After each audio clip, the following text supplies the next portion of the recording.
I watch a lot of true crime documentaries and series and stuff, and I like to watch the ones that, as best as possible, don't involve murder, because genuinely I'll be like, oh, this is wild, but this is also very sad. So I like the ones where it's like a robbery. You know what I mean? I like when it's like a huge drug bust, something you can really sink your teeth into without being like, oh, there is a family to be sad for. You know what I mean? And what I love is the process of when the person is sure they're not going to talk. You know what I mean? They'll bring somebody in, and when the person gets brought in, some people really hang tough. Some people, you know, door slams behind them. I've never been to jail, but I hear the doors are heavy. Door slams behind them. They actually get more tough. They sit in an interrogation like, what? I'm not gonna tell you nothing. You want something out of me? You got the wrong one. Okay? And then there's other people, that door slams, and as soon as it slams, they're like, listen, I wasn't there, all right? It was Robert, it was Terry, Robert and Terry, it was their plan anyway. If anything, I'm an innocent bystander. I was just in the car. Y'all know when y'all arrested us, I was in the back seat. That's for a reason. I wasn't even the getaway driver. I thought we were going to McDonald's. Like, just, there are some people who snitch so fast. Even the police can't write it down fast enough. Police are like, well, we got it on tape too, but yeah, this is too fast for the shorthand. Imagine you snitch so fast, you make a cop go, hold on.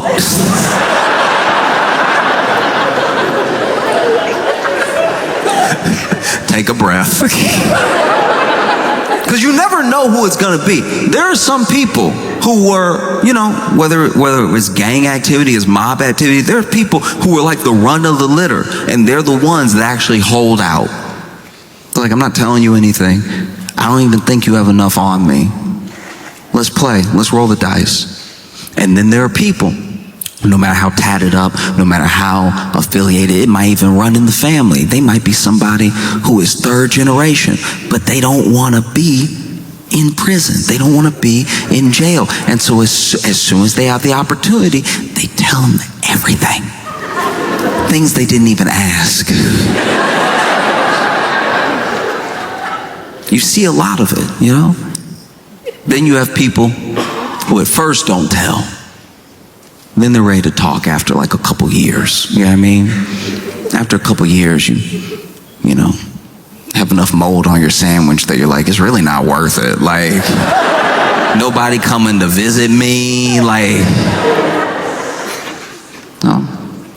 That's what makes me wonder what must be going through Ghislaine Maxwell's mind. You know what I mean?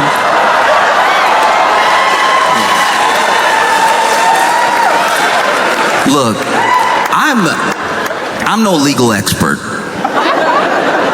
but I do find it wild that in this supposed cabal, this supposed billionaire ring of predators, that the only one you caught is the one you're ready to make a deal with. And a deal for what? You know what I mean? Exposing more names? Bringing other people down? Probably not. Probably just being bribed to not say the president's name. You know? And look, I could be wrong. I don't think I am. Because you've already seen Trump float the idea of pardoning Ghislaine Maxwell. We even know from old tapes they thought about pardoning her way back when she got sentenced. You know? And yeah, no, I agree. I'm not a fan of it. She's not here. I'm not a fan. The boo.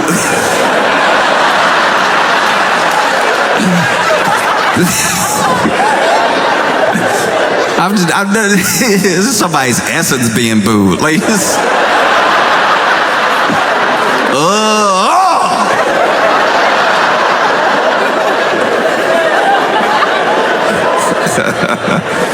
no, it is genuinely insane what's happening because, Trump floated the pardon.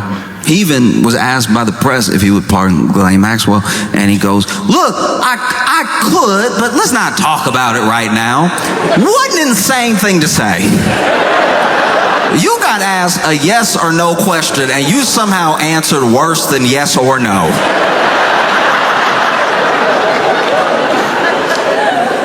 I've never been doing a test and got a true false and put maybe.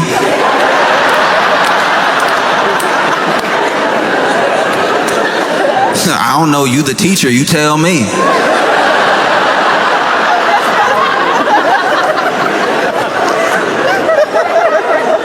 That's insane. Already floated a pardon in front of us. Maybe to gauge our reaction. Maybe if there's not enough outrage, the pardon will go ahead. And then DOJ goes, have a conversation with Ghislaine Maxwell. And already, I think it was today, just today, she's been moved from the prison and she was in to a minimum security facility somewhere else. Thought we covered this.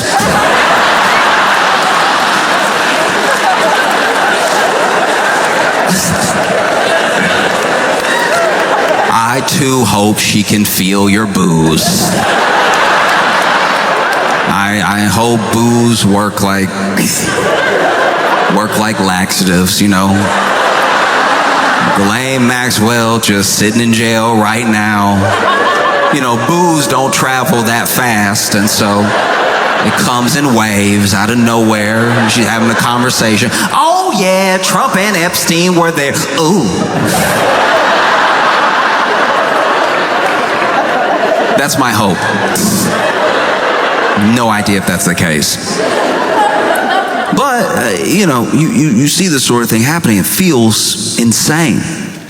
It feels insane to watch in real time. This is the only person, the one person that got caught, the one person that's being held accountable. And everybody's so obsessed with the idea of a list or more people or whoever they want to be on the list being on the list that they forget that there were real people that deserve justice. And the idea that the only person that we've so far got might go free is it's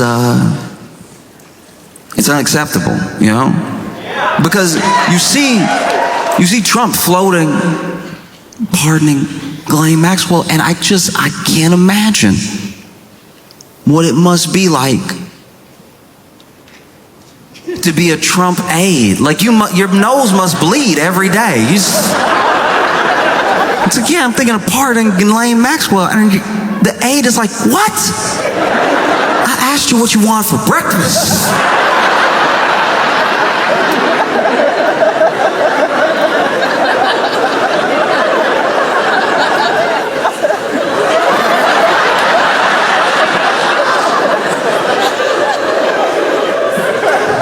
If anything, I think I am a little bit, I'm trying to figure out how to put this. I feel sorry for my friends who didn't see it coming because they still believed in a system, and they still believed in laws, and they believed that jail existed for a reason, and I am, I'm black. So I kind of saw a good portion of this coming. It's anyone who's genuinely shocked that Ghislaine Maxwell might get a pardon and that she's already been moved to a minimum security prison after being convicted, but then talking to the DOJ under new light. Anyone who's surprised by that has never watched the first 48 before. And they think that people aren't going to see through it. This is a lot like when you're in school and you didn't do your homework, but you remembered there was homework right as the teacher says, pass up the homework. And so you fighting. You've never worked a pencil harder. You fighting to get words on a page. It doesn't even make sense what you're saying. It's you going over the whole scarlet letter as fast as you can. And then you pass it up. Teacher collects all the papers, and you think, maybe I got away with it. All we had to do was 300 words summarized in the last chapter of Scarlet Letter. I think I did it. Pulled it off. Felt like 300. Might have been 290. And then class is going on. Maybe you have to read while the teacher grades the homework, and then teacher says your name. Calls you up to the front. You're like, okay, don't panic. Maybe I did a good job so fast she's impressed. That's a possibility. And then you walk up to the front, and the teacher's like, did you do this just now? And you don't know what to do. You're caught. You're caught. She caught you. But there's another part of you that's like, maybe if I die with the lie, she'll believe me. What? Just now? No, I did this at home. And she's like, you sure? You're like, uh-oh, she's on to me. Yes, I did this at home. And then she was like, oh, okay, great, that's good news. I was worried that you did it just now, which means you wouldn't have your math homework. And then you remembered that this has been math class the entire time.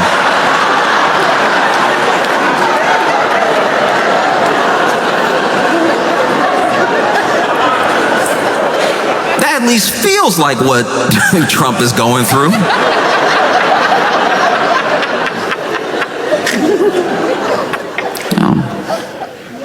Because if Trump was smart, he would have done all this stuff a long time ago when it could have maybe still been believable. But now, everybody sees through it. Oh, it's crazy. It's so crazy. And then, on top of that, this is already insane enough. Already, there's so many ties to Donald Trump, Ghislaine Maxwell, Jeffrey Epstein, that even a pardon just feels like it would be happening in our faces, right? There's no misunderstanding about the conflict of interest. There's no misunderstanding about what her role is if she does testify in front of Congress or whoever. And there's no misunderstanding about what the quid pro quo is between the two of them. You know what I mean? And even in that moment, on top of all that, Donald Trump floats pardoning Diddy. And it's like, that one doesn't even have anything to do with you. I don't think. Don't you have enough to deal with? That's crazy.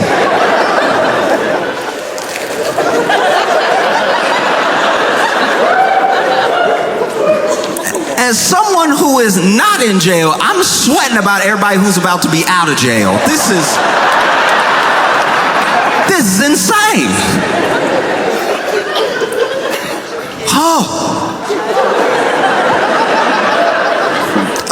So then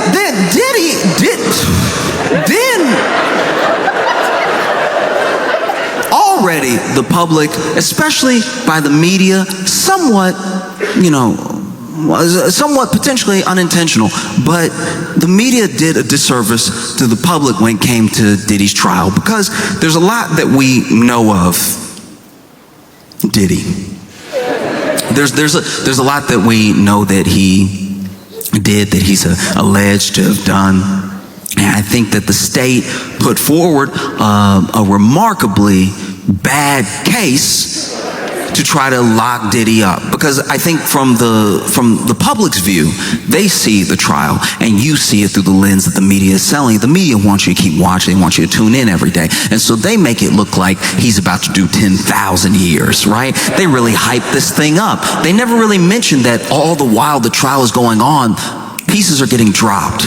left and right. Charges are getting dropped. There's things that the state is focusing on. There's things that the state is dropping. There's things that we understand that Diddy is at least allegedly done from all the documentaries that came out. You would think that Diddy was 16 OJs, the way that he had documentaries coming out about him every month. Everything Diddy ever did to anybody, they got their own documentary on Tubi, on HBO, on Hulu, everywhere. Oh, he hung me out of a window. Like, just nonstop stories, right? But it's important to remember what he's being charged with and what he's on trial for. So then things would even come up during the trial. Things that are illegal, that they were just talking about plainly, all to get to the thing he's actually being charged with. So as bad as this testimony sounds, and as many things that are going on, you have to remember, these are not the things he's being charged with. And I think that media got carried away. I think the news got carried away because they finally had something juicy, something big, something that they knew was going to last for days, weeks, months, that wasn't the same old stuff, something that had a bunch of intrigue in it. Apparently there's all these tapes. Apparently he has all this blackmail on all of Hollywood. There's all these things that were supposed to be coming out during the trial, you know? And then the state supposedly makes their case. They read out the verdict. Everyone is sure that this man is about to do 10 million years. And then they read the first one, not guilty. And they start reading them, and there's 5 charges, and 3 of them not guilty. The 3 that carried the most weight, the 3 that had like a minimum 15, 20 years, you know? And then there's 2 misdemeanors. Those 2 misdemeanors he is found guilty of. The people are perplexed. How is he found guilty of these things that are at least tangentially related to the other charges that he hasn't been found guilty for? What's happening, right? And those charges, the things that he was convicted of, they don't carry some mandatory minimum. You know, he could get time served. He could get up to 10 years. He could still do 20 years. But it's not likely that he'll do 20 years, because that is the most extreme of cases where you give people the maximum. And I even rewatched a little bit of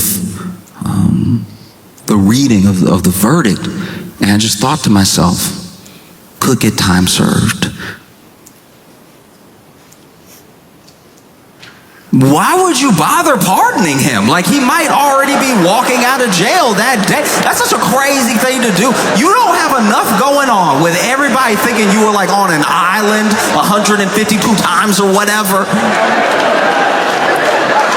To be a Trump aide, you must need heart medication, because they already try to convince him, look, that looks bad if you just pardon Ghislaine out of nowhere after all this time and everything, after everything she knows, and the pictures that y'all are in together, all the pictures that you're in together, all the pictures that you're in together, all the pictures that you're in together, all the pictures that you're in together, the other pictures that you're in together, the pictures that you're in together, all of the pictures that you're in together. Plus, she did have 19 phone numbers for you. That's not a good look either.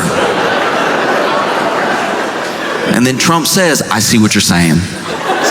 I understand. All right, look, what we're going to do, we do best. All right, we're going to run a little interference. We're going to run a little distraction, okay? And we're also going to pardon Sean Diddy Combs at the same time.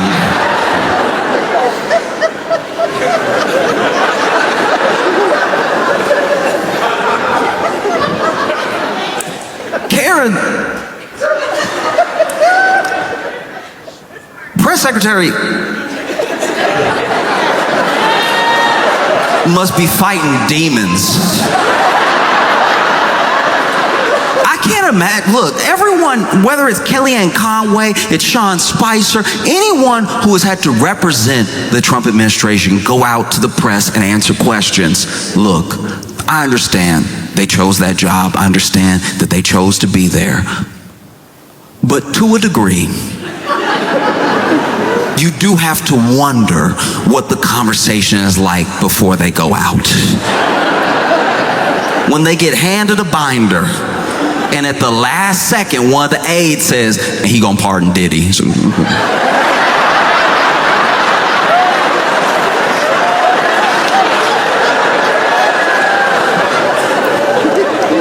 no matter who it was, whether it was Sarah Huckabee Sanders, anyone who has represented the administration on the news or in the press room or anything like that, there's at least been 1 or 2 days where they had a 1,000-yard stare because they were like, how am I gonna pull this together?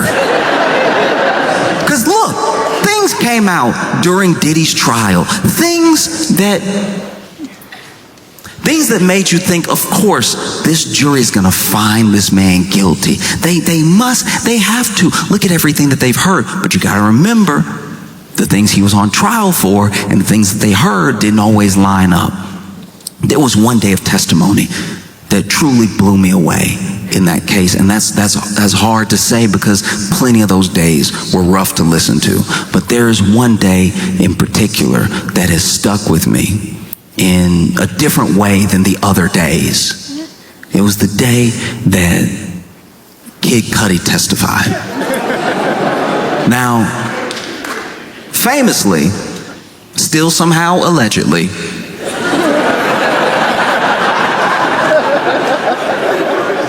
Diddy supposedly blew up Kid Cudi's car. You're bringing the man who has his car blown up to testify. You would think that that'd be one of the charges.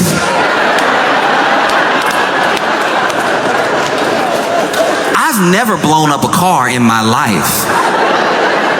But if I was brought to court to sit and hear testimony of my crimes, I would imagine the car blowing up would be one of them listed.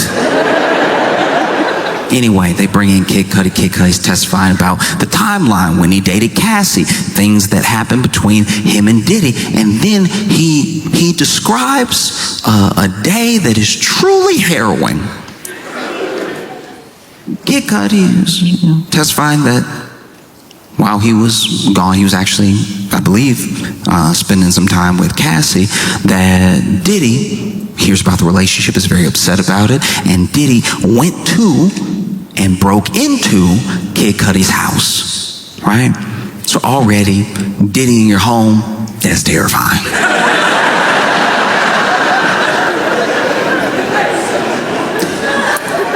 Diddy in your home is the devil's version of Elf on the Shelf.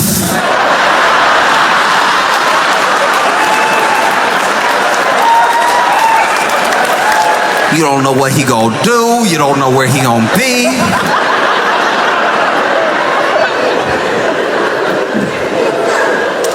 Ooh. So Diddy was in his home. Now, I'm a little fuzzy on this part, but apparently, I believe at least, that it was Diddy's assistant that called Kid Cudi to let him know, hey, okay,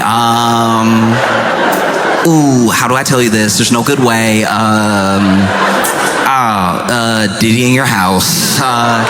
He is all up in your house. I mean, I drove him. He made me. He's like, where do you live? And I was like, and we went over to your house. And so he's in your house. I'm not now. I'm outside. You know, he told me to wait here. I don't know what he gonna do. And so, Kid Cudi rushes home. And not only is he rushing home, he actually, this is at least as I understand it, must have Diddy's number because they had a conversation. And he was like, yo, you in my house? You in my house? Bass in voice, ready to beat somebody down. You in my house? And apparently, Diddy very calmly said, yeah.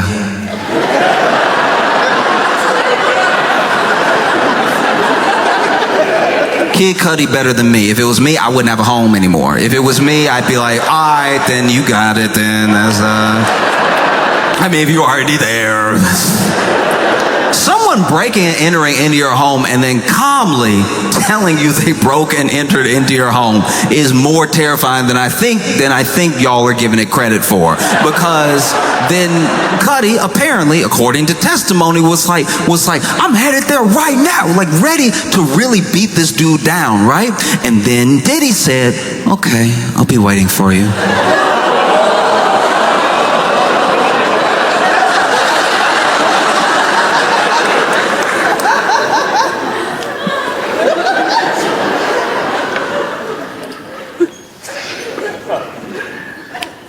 I wasn't in court. I had to read all this, and I haven't read a novel by Stephen King scarier than what I read between the two of them.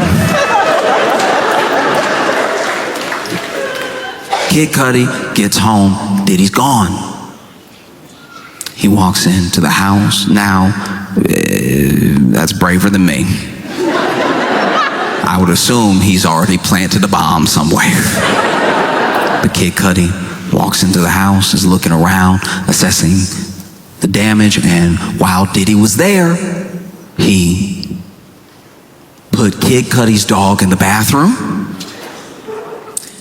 then opened all his Christmas presents and left. That is so insane. We are dealing with pure evil. That is so insane. Open all his Christmas presents.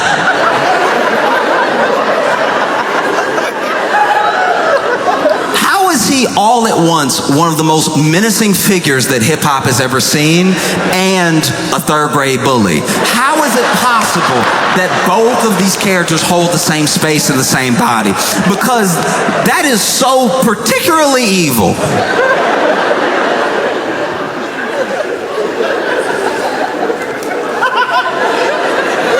He said, I walked over, Christmas presents unwrapped. I opened the bathroom door, my dog confused.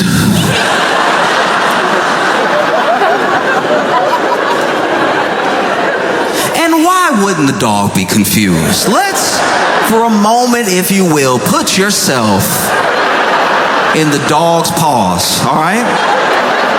You're a dog. You a dog. You're a dog. And you're at home, chilling, as you should be. And then the door opens. Oh, Papa? No, it's not. It's not the owner that you love. It's Sean Diddy Combs. I don't know what type of dog Cudi has. I don't know if it's a Scooby-Doo type dog, but I imagine any dog would be like, really?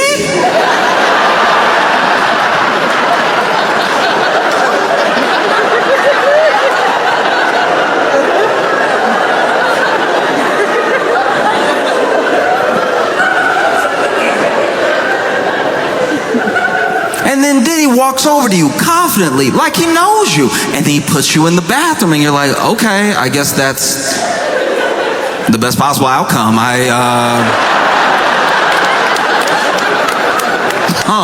Oh, wow, okay, oof.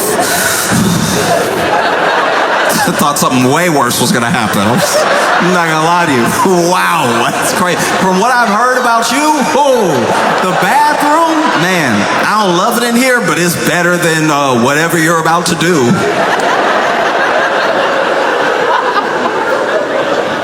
And then Sean Diddy Combs opens all the Christmas presents and goes, well, my work is done here, and exits. This is how evil what he did is. He already messed up the call to the police. Because now you're going to call the police and have to explain to the police that the only thing that Diddy stole from you was wonder.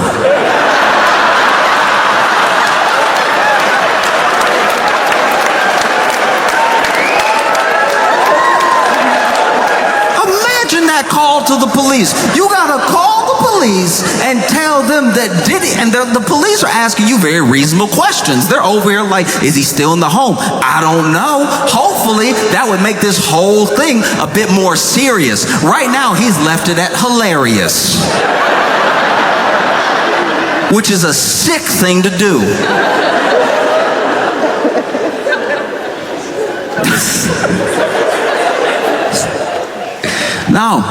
No, it's truly insane.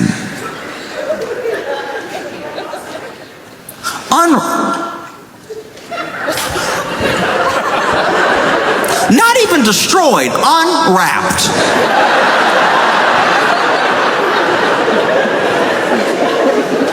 I can't leave this alone until y'all recognize how dirty this is. Imagine.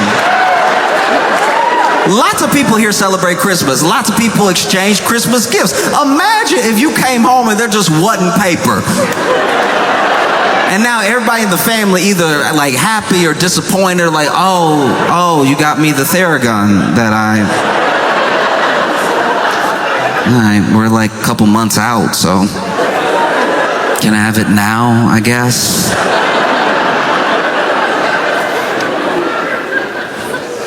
Truly an evil man. And Trump is floating, pardoning Diddy.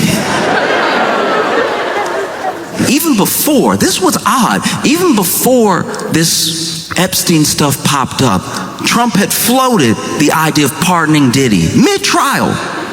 And I was like, I didn't know they went together like that. That's weird. Imagine being a white man in your 80s and your favorite rapper is Diddy.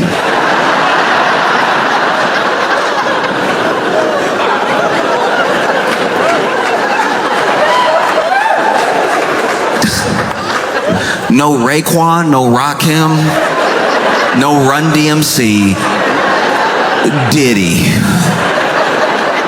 Okay. And even then he had floated the idea of pardoning Diddy. And who knows, maybe something happened. Maybe some money exchanged hands. Maybe somebody said something to somebody and started it in motion and everything. But I can tell you this, justice system aside, the only person working hard to make sure that Diddy doesn't get a pardon, it isn't the state. No. It's not like the DA or the lead prosecutor or anything like that. The person working their hardest to make sure that Diddy does not get a pardon, that he doesn't get released back into society, is 50 Cent.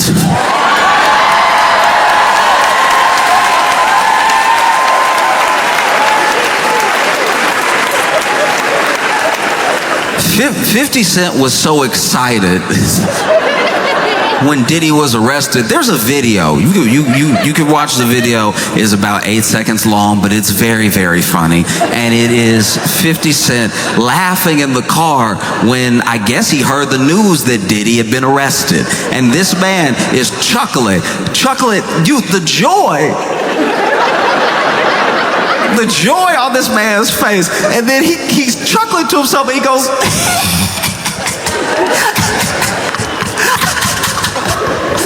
spend Christmas in jail.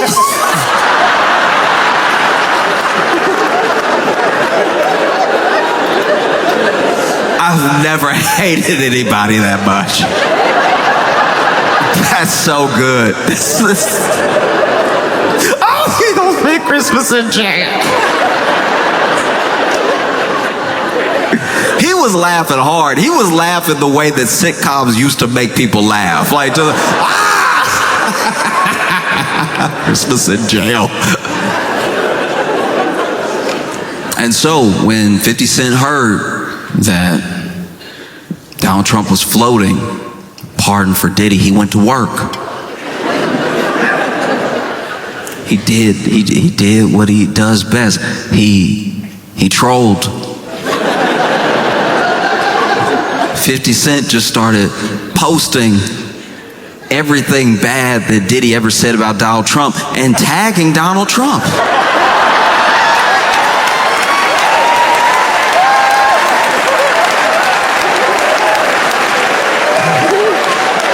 This Is this your friend? I would do that if I was you, Mr. President. You won't believe what he said about you.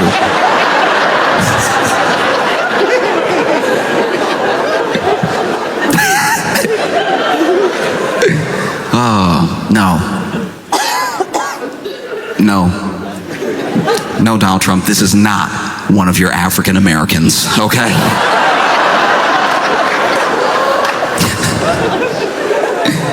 It's been tough. I've been trying to find, like, really, whether I'm reading or I'm watching, I've been trying to find pretty much any news story that isn't about Trump and Epstein, you know? And I came across one that genuinely shocked me in Florida. They,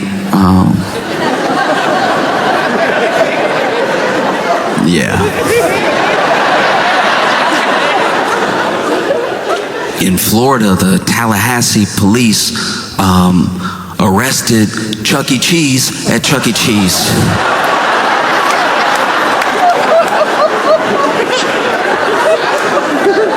Apparently, Chucky had done some wire fraud. And so the Tallahassee police showed up to the Chuck E. Cheese. And they were ready to take him in, all right? Cuffs already out. And they arrested Chucky mid-birthday party.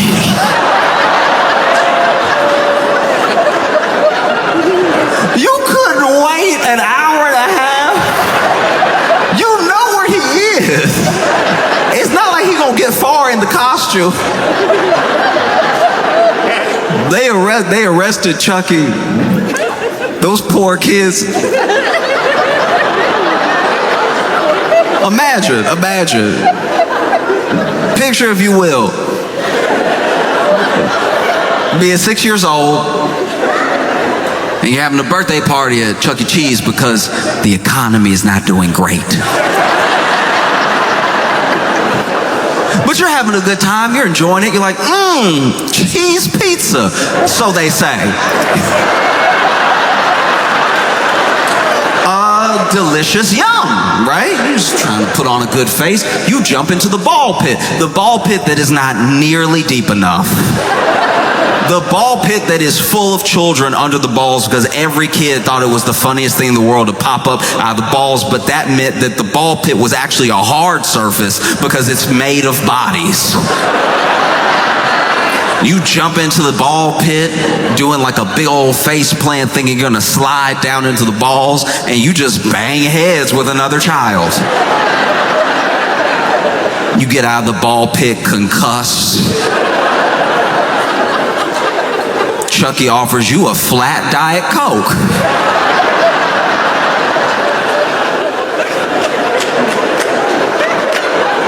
Look, there is a hierarchy to costumed mascots. Now, the most athletic are going to go to teams. You ever been to a sports game and you see their mascot stretches before, they doing wild moves like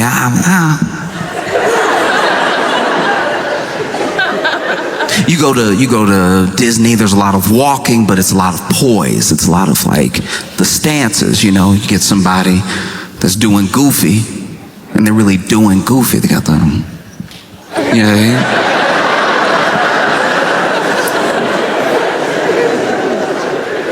Chucky.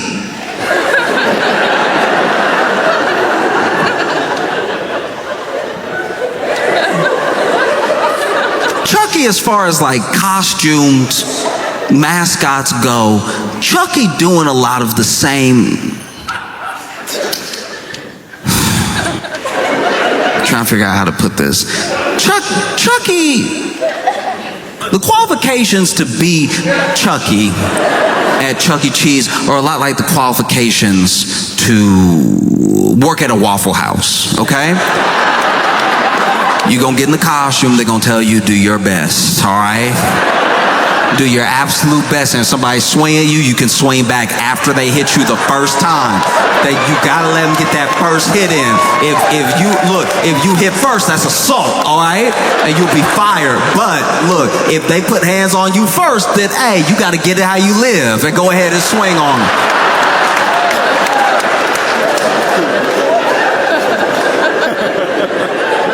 So imagine you're surprised when at your 6th-year birthday party, you're celebrating 6 years on this planet and it hasn't been a great 6.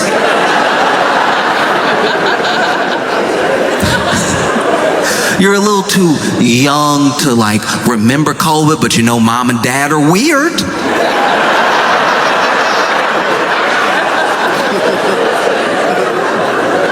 You clapping with your friends.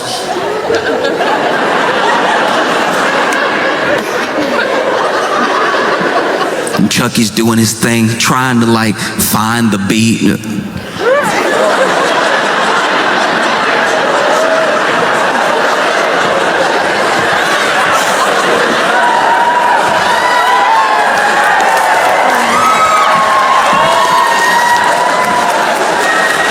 And you're like, I think he doing something. I can't tell.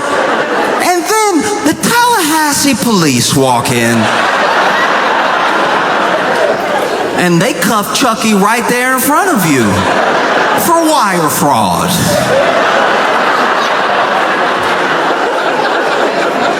Y'all couldn't wait. You know where he works. He wasn't gonna get away. No, we gotta cuff him right now in front of the children. Traumatize them. Nah, forget these kids. We gotta dish out justice real quick.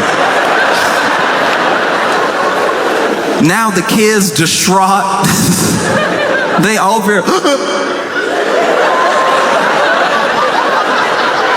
You know that? Okay, all right.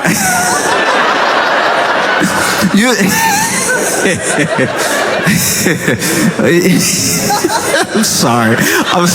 It's funny because it's I can see the kids being like, what'd he do?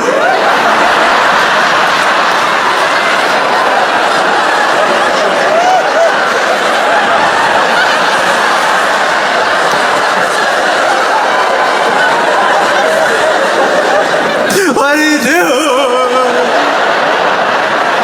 You know that rumble in the throat when you really cry? There's a certain way you can cry when you're 6 that you never cry again. This is honestly, a 6-year-old will drop an ice cream and they'll be like,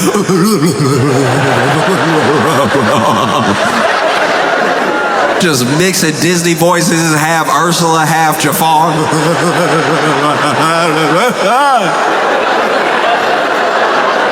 What'd he do?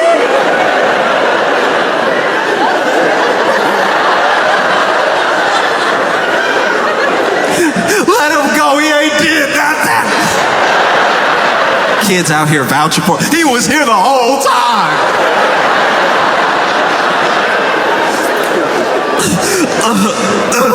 Because you know that. You know when a kid cry long enough, they start coughing. When a kid get real upset and they full of mediocre pizza.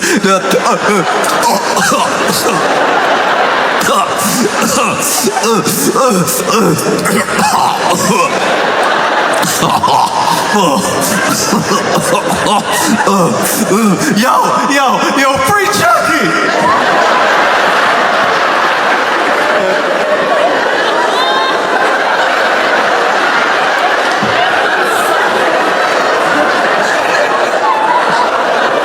Yo, free Chucky! No. Now you getting arrested at Chuck E. Cheese, they perp walking you slow just to embarrass you. Y'all really couldn't wait till he got out the costume too, because you know he can't walk fast with those feet. He still got the costume feet on and everything. So now they over here.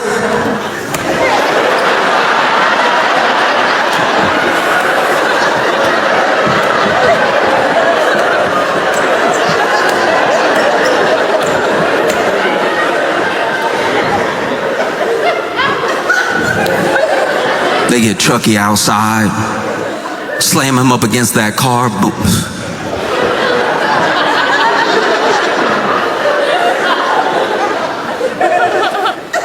Patting Chucky down. Why you need to pat Chucky down? That would be wild though if Chucky had like a full-on Glock on him. Like that would be crazy. If Chucky he doesn't care where he is. He could be at Chuck E. Cheese. He could be at the streets. He keep that thing on him.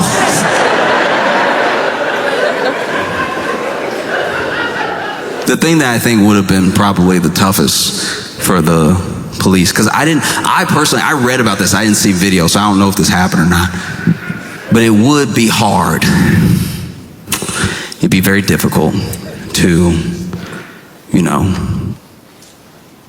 open up that car door. And when they walked him out, they did it in full costume. Like the head was still on. Like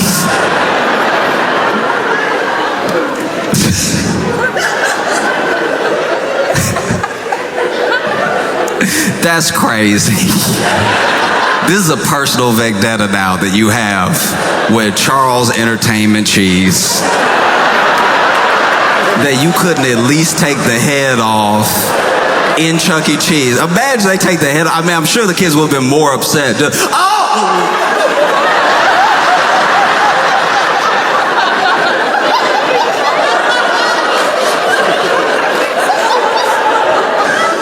Black!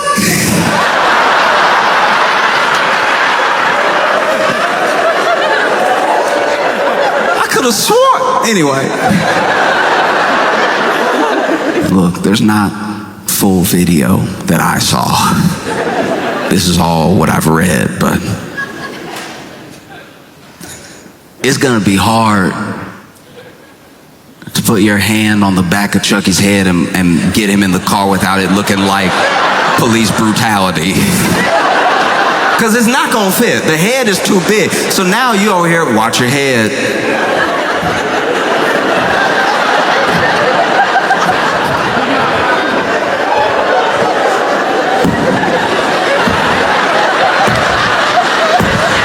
Kids at the glass of the door. You know how Chuck E. Cheese built. They had the glass like, no.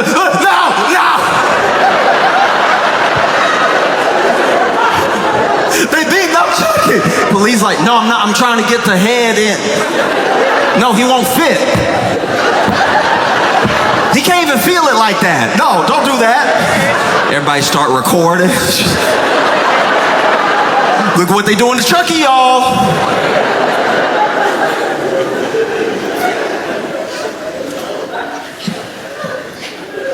And they take you down to the police station. Perp walking you. Downtown. Imagine if you got arrested that day. For possession of illicit substances. It could be anything. It could be acid, it could be shrooms, it could be anything. And you got arrested for possession. You're not a dealer. They caught you doing essentially a victimless crime, trying to enjoy yourself, enjoy your Saturday. Maybe you don't have your life together. Maybe you're not invited to your kid's birthday party.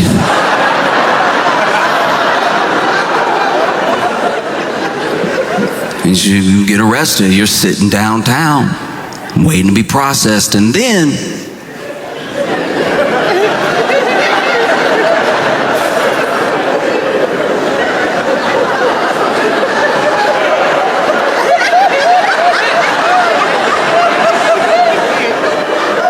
Ayo.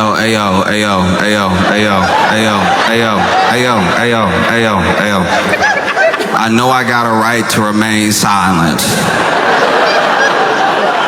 I know this may hurt me in court. But did a giant mouse just walk through here fully arrested? Oh, thank goodness. I thought I was still very high from drugs.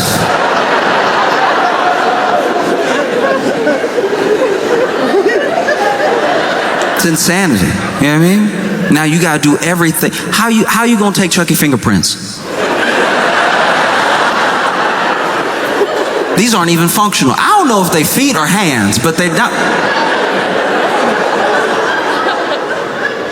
Mug shot too.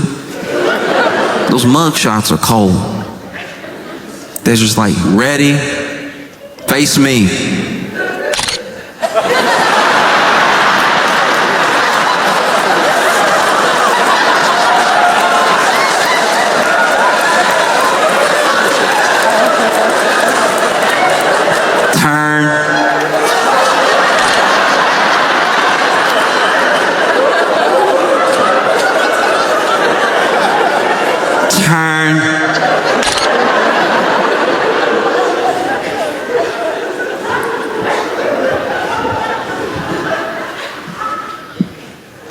No.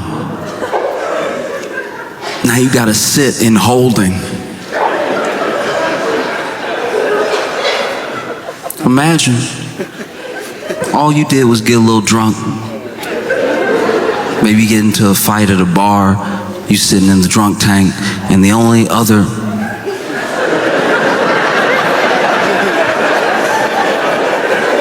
is Chucky a person? Nobody else in there but you and Chuck E. Cheese.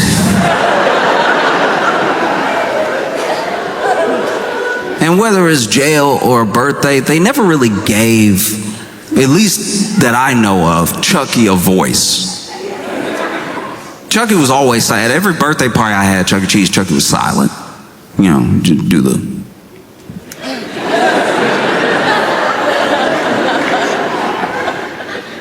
Imagine you're sitting there with Chuck E. Cheese in jail. You're wondering how your life took this turn. You look over at Chucky, and Chucky mad. Chucky like, you know, I thought I had that wire fraud on lock. I'm wondering who snitched. I'm wondering what went wrong, yeah? You look over at Chucky, and Chucky's like, what you looking at, dog?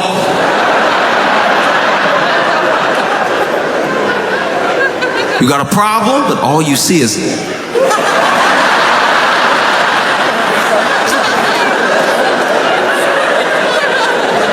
Yo, you want step?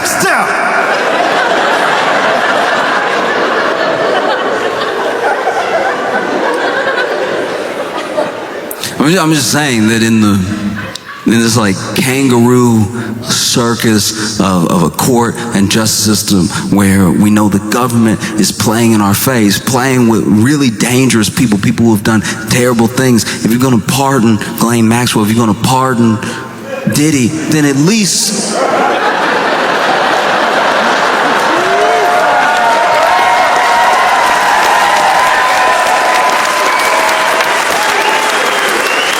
yo, free Chucky, all right? Denver, y'all been phenomenal. Thank you so much. I appreciate y'all. Did y'all, okay. I'm trying to figure out how I feel about it. I guess what I thought would happen, happened. But, you know, that whole Epstein list came out. I know, right? And it was pretty underwhelming. Like, they were like, dropping the list January 2nd, and then January 2nd came and they were like, sorry, January 3rd, and then they dropped the list and everyone was like just mouth-watering on Twitter everywhere. Everybody was like, Jesus, list, it's gonna shake up the world. You know, and everything's gonna change after this list comes out. And then the list came out and a couple people we thought were on it. And then when I saw the rest of the list, I was like, oh, that's right. I don't know any rich people. That's my bad. I don't really move in the circles for this to be a scandal.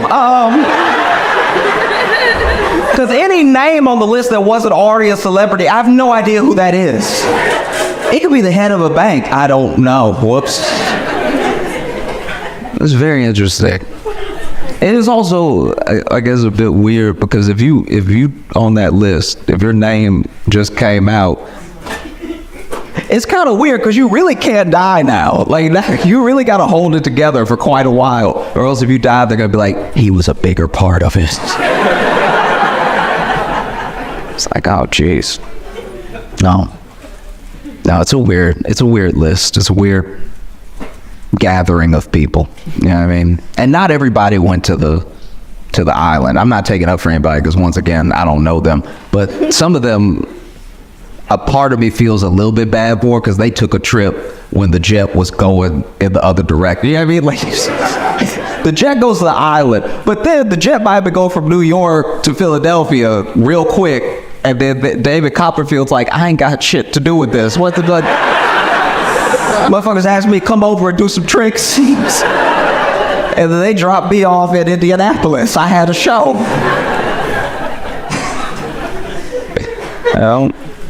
No.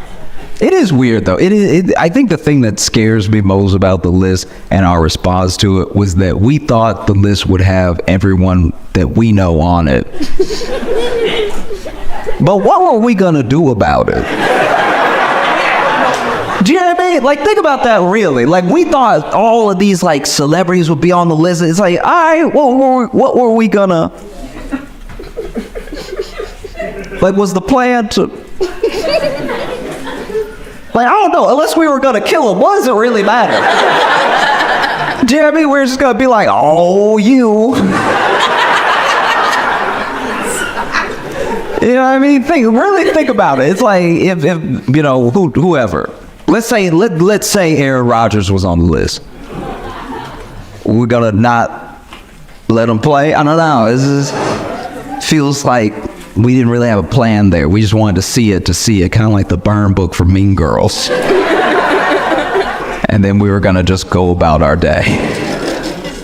Because it says a lot that we expected powerful people to be on the list.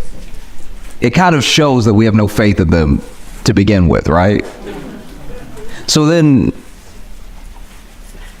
we might as well just treat them like they were on the list and get rid of them. Like, it just feels like...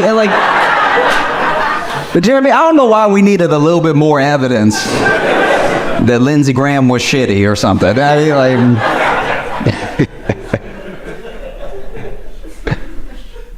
I'm trying to be, like, a more... like, chill person. I think I get carried away sometimes. Like, I'll overthink things, and it gets me into this. I don't want to be a combative person, and I'm not combative outwardly, but in my head, I'll be like, "What does that mean?" Or I will overanalyze the situation to a point where I'm having a bad time. Right? Like, it can't even be called a restaurant. I went to a fast food, like, chicken spot, and I ordered and they gave me my food. I truly cannot remember if I asked for napkins or not, but the cashier, he gave me too many napkins. He gave me a concerning, offensive amount of napkins. He gave me so many he gave me napkins. It was making a statement in my head as he was going, because he put, okay, one napkin is not enough. If you get a meal and they give you one napkin, they're like, fend for yourself, right? 2 napkins might be enough. Maybe you're gonna wipe your hands, you're gonna wipe something down, whatever. 3 napkins is a perfect amount. 4 or 5 starts to be excessive. He gave me a clutch of napkin. He gave me what I can only describe as an unhoused amount of napkins. He gave me napkins like it was gonna be my blanket and my pillow tonight. He gave me, because he used the full width of his big ass hand to grab all these napkins and stuff them in the bag. There were so many napkins in the bag that if the bag had flipped, my food would have been safe, right? It was such a deeply offensive amount of napkin, because it just felt like he was saying, you can't take care of yourself. Like, he's like, it felt like he was saying, you gonna spill a lot. I can tell just by how you're standing that you spill. And I was talking to a friend about it. My friend was like, well, maybe Maybe, just maybe he recognized you and he was trying to give you the hookup.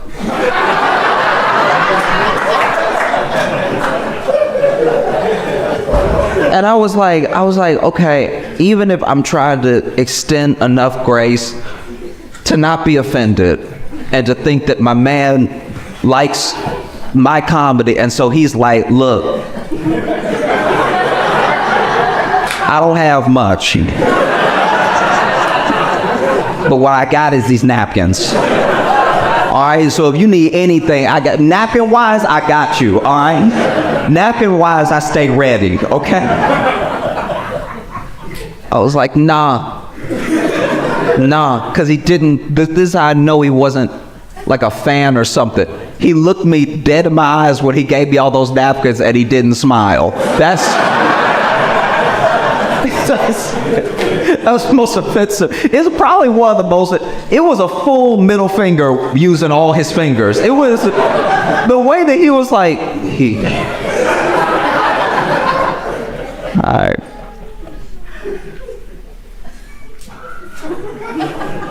Deeply distressed. Okay, did you by any chance see the dude who jumped the judge?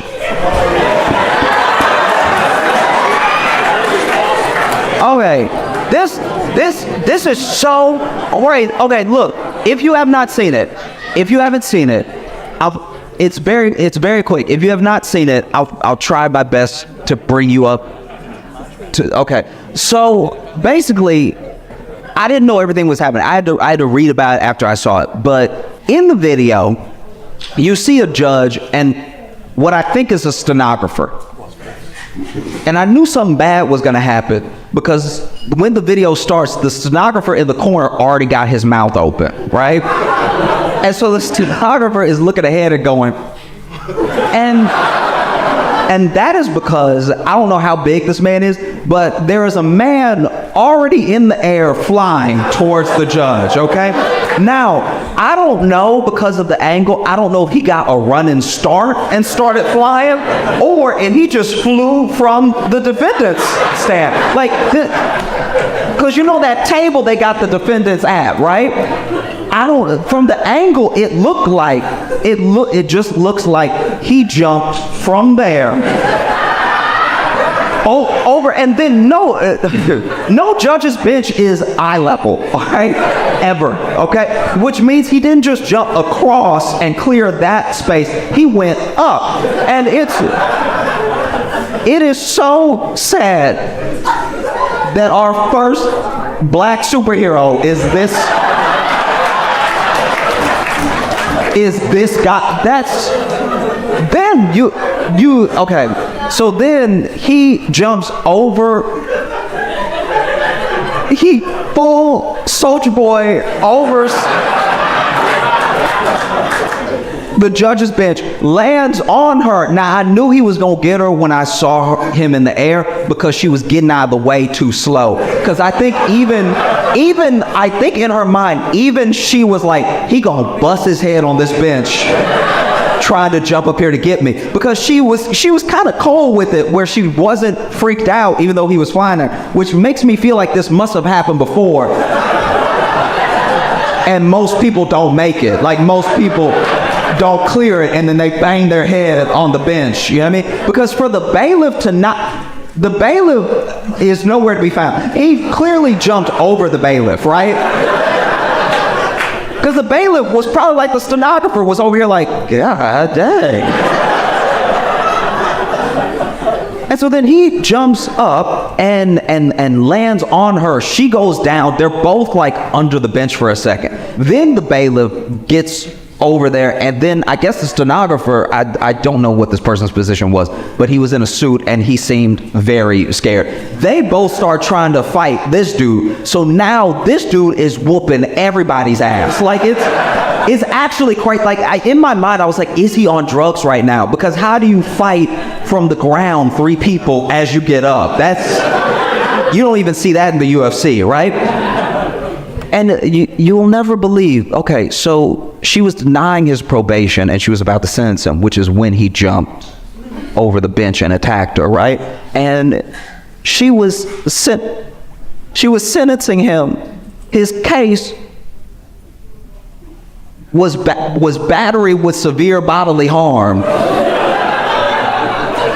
He did battery at the battery case. And I don't know what the other situation was. I have no idea. But she was about to sentence him. And I don't know how much time he was about to get. But it sounded like she was about to be like, I'm going to have to give you 8 years. And then this man was like, I'd like life, please. I'm sort of done with this outside world. Let me go ahead and stay forever. It's genuinely insane. I think that's the first person we've ever seen as a collective society that is going to get 10 million years. So like that's absolutely astounding. Yeah, I mean, if anything, I'm interested in what's going to happen next. I don't know if they'll let cameras in for it, but the judge said,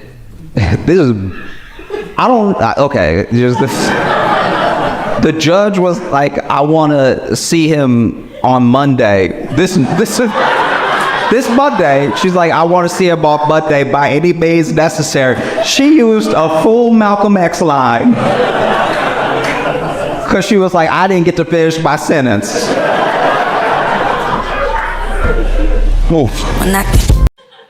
I do appreciate how all of you manage to be these like international individuals, you know? Like y'all care about things that are happening in the world and you consume all this media that is not yours. You don't have to if you don't want to, right? Like I know that we're right there and we're very loud about it, but if you wanted to put the Sony XM4s on, you could, you know, but y'all keep up with your politics and our politics. We don't even do that. It's pretty wild. Like, I'm sure y'all have seen Mitch McConnell freezing up. If you don't know who Mitch McConnell is, he is the leader of the Republican Party in the States. He's the full-time leader of the Republicans in the Senate, and he's a part-time mime.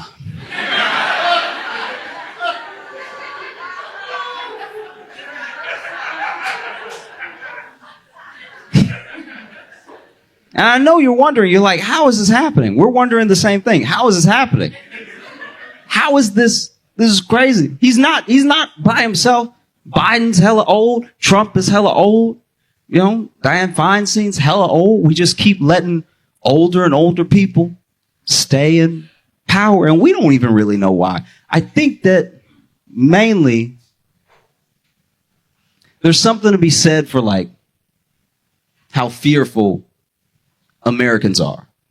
And so if there's anyone that can offer us any form of stability, we'll take it from them, you know? And that's what you get. You get people who serve 19 terms and everything. Came in. The fact that this man froze while they were asking if he was going to run for re-election, I think that was God answering for him. That's crazy. If you didn't see the video, basically they're like, would you be running for re-election? And then he went, huh.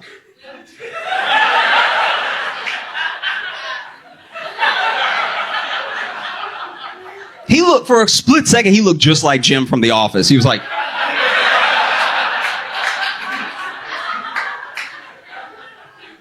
And then his aide walked up and they were like, did you hear him? It's like, hearing's not the problem, ma'am. You know? And there are some people that are like, oh, leave him alone. He's an old man. It's like, all right, well, just because you're old being old isn't a virtue. He was shitty all the way up until then, so. Do you know what I mean? And look, I hope.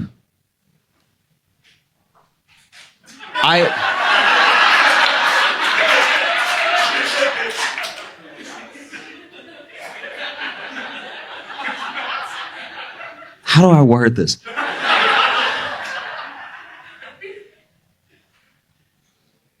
I hope he's able to maintain his health as well as the first responders from 9/11 that he voted against funding are able to maintain theirs. You know, like, I think that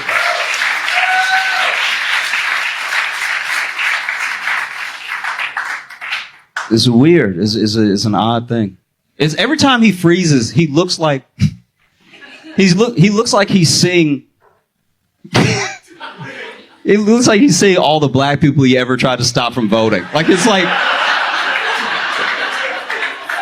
they're just in the room with him. He's like, huh.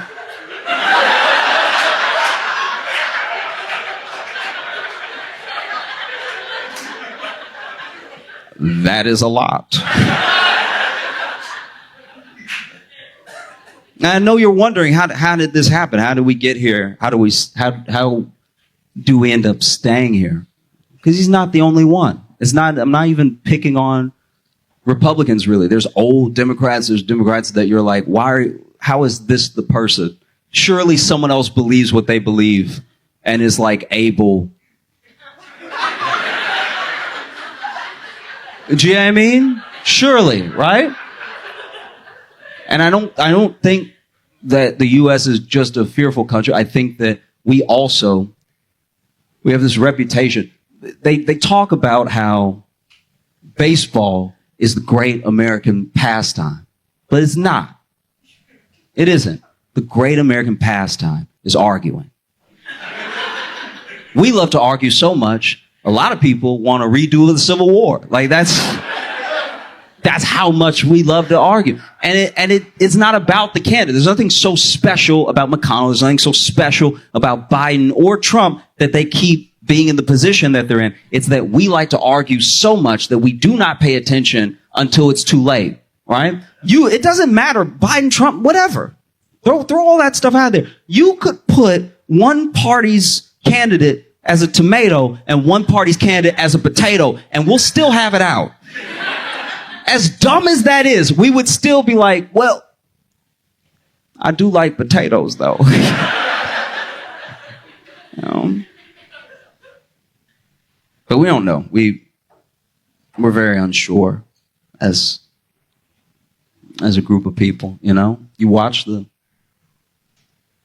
I'm sure it's terrifying for y'all, because y'all are so close. Like this, you as Canadians must feel how I felt when I lived next door to a drug dealer.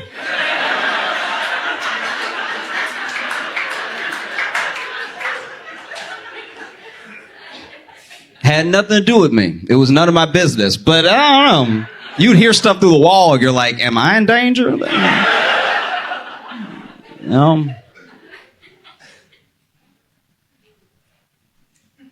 Like, you even watch from afar the shootings that we have, school shootings that we have. And it's genuinely terrifying. It's terrifying for us, you know? And so many of them happen that there's no keeping up.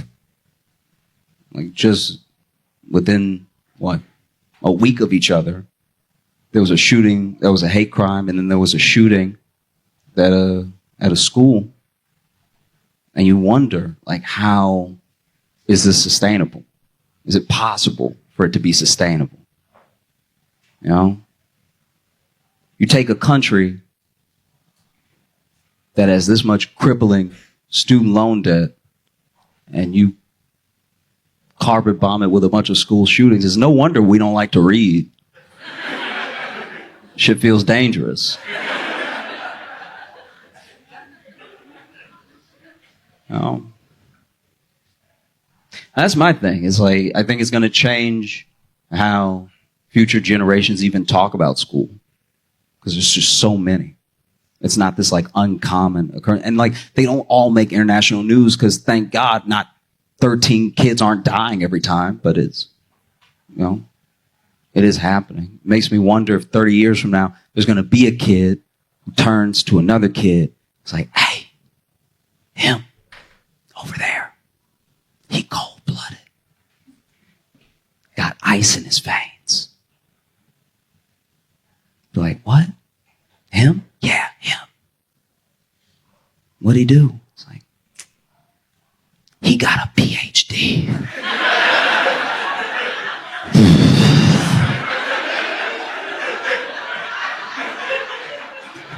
He went to school every day. He doesn't give a fuck.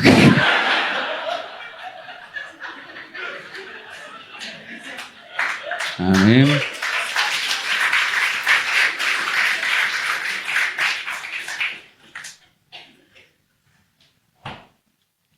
I've been trying to make more friends.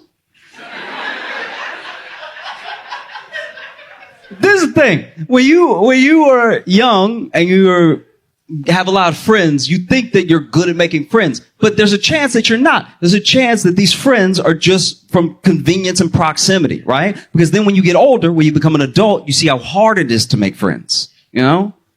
It's hard, whether you're trying to date someone or make a friend, it's incredibly difficult to walk up to someone and make something out of thin air. Because that's what you're doing when you're building relationships. And we're not always receptive to it, you know? We think that we're good at making friends. We think we want more friends, but sometimes it's not the day. I got too much on my mind.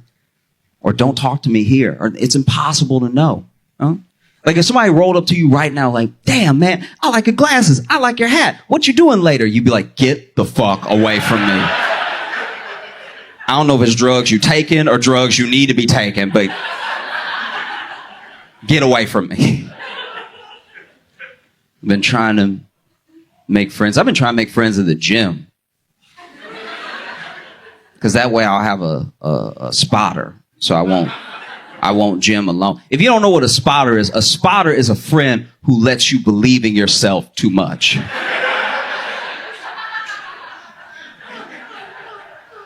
You go to the gym together and you're like, I think I could push 300. And he's like, we'll see. So I did it. I made a friend at the gym. I was working out and I saw this guy and he basically was on the machine that I needed. So I was sort of waiting around. And have you ever met someone? Have you ever met someone that has been to so much jail?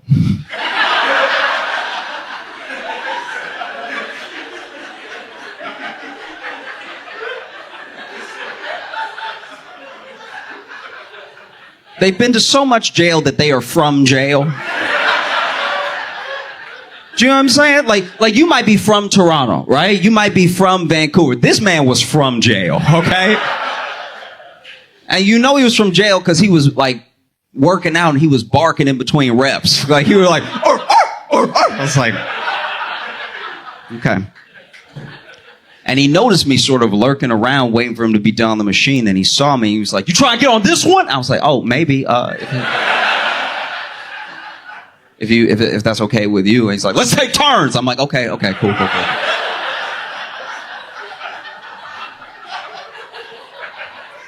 And so we did. We took turns, and I did my little like, and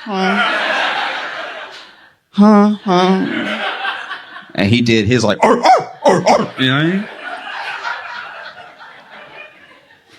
And then for whatever reason, we just kept working out together. I was like, what workout are you doing? And he told me. And so we took turns for the rest of the time that we were at the gym, and we decided to be gym buddies. And I appreciate this about him. I really do appreciate this, that he did this, that he said this to me, you know, because we exchanged numbers and everything. And before I was about to leave, he was like, look, I got something to tell you. I was like, oh, what? You know, what is it? And he was like, I did a little time.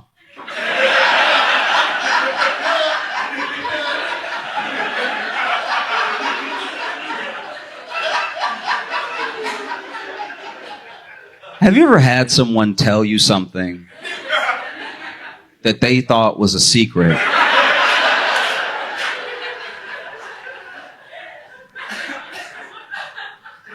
But was so painfully obvious, you had to act surprised to not feel rude. So then he said, I do a little time. I was like, oh, time where?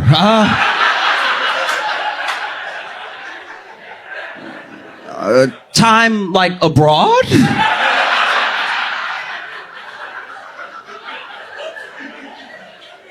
And he was like, no, the parent. And I was like, oh, yep, fair enough. Okay, I got you.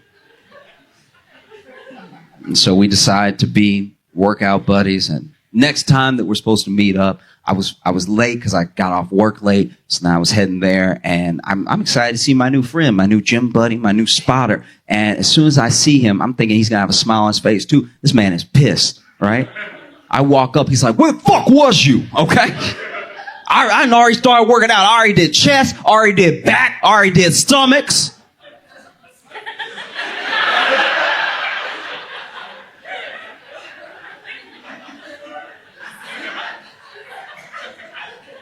I was like, do you mean abs? And he's like, that's what I said, nigga, stomachs. I was like, yep, you're right. Apples and oranges. Fair enough. So, we started working out, and it occurred to me that, like, if I really want a friend, the other thing that we do that stops people from being close to us is we, like, have little departments and categories for every friend. And sometimes we try to keep them there. Specifically, oh, I want you there. This is as far as I want the friendship to go. And then we wonder why we don't have anybody close to us. Because we didn't give at least everyone the chance to maybe be that close person to us. So I was like, if I'm going to be friends with this dude, I got to be his real friend, not just a gym buddy, his real friend, right? Because this is just a personal thing. I'm not trying to put this on anybody, but I genuinely believe that if someone does a crime and they go to jail and then they get out, it should be done. They paid their debt, and now it's time to move on, or else what reingratiates them back into society? Why change at all? You know what I mean? So I'm trying to do my best to, like, be his real friend. So I invited him to brunch.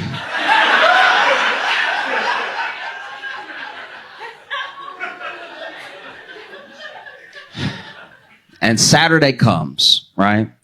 And he shows up to the brunch spot that I picked out, that I told him to come to, with the biggest brown bag I've ever seen in my entire... I didn't even know they made brown bags this big.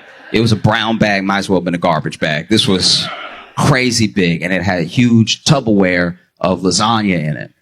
And I was like, oh, why did you bring that? And he's like, it's brunch, isn't it? And I was like, yep.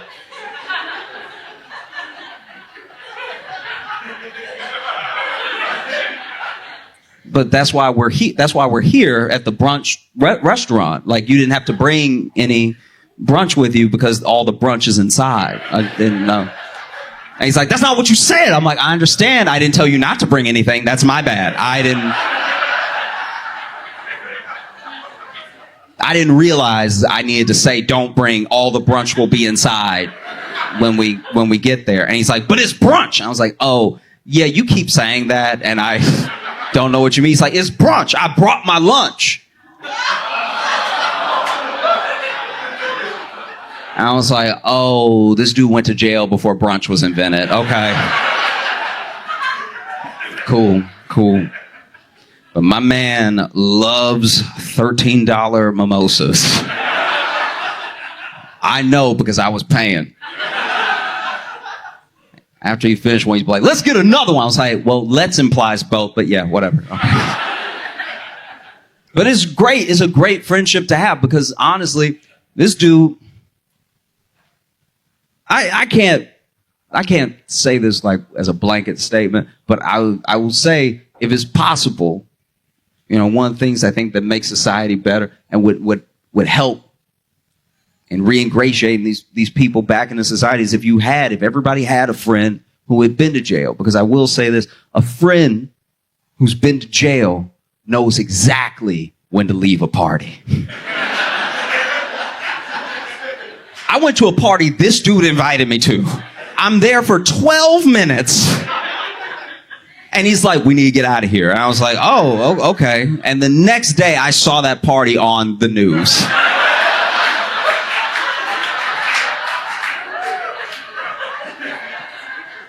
I was like, wow, he could smell it coming. I don't know if y'all saw everything that's happening with Tesla either. That's crazy stuff. Okay, so basically, if you're not aware, Tesla is an electric vehicle that, you know, rewind just a couple of years was not a political statement at all. It was a car you could buy or not buy. It was just a car on the market that had some stock, and the stock would go up and go down and go up and go down. And then, you know, Elon Musk decides to get involved with politics and gives anywhere from like 250 to I think maybe $270 million to Trump's campaign, and then Trump wins and Elon becomes the president.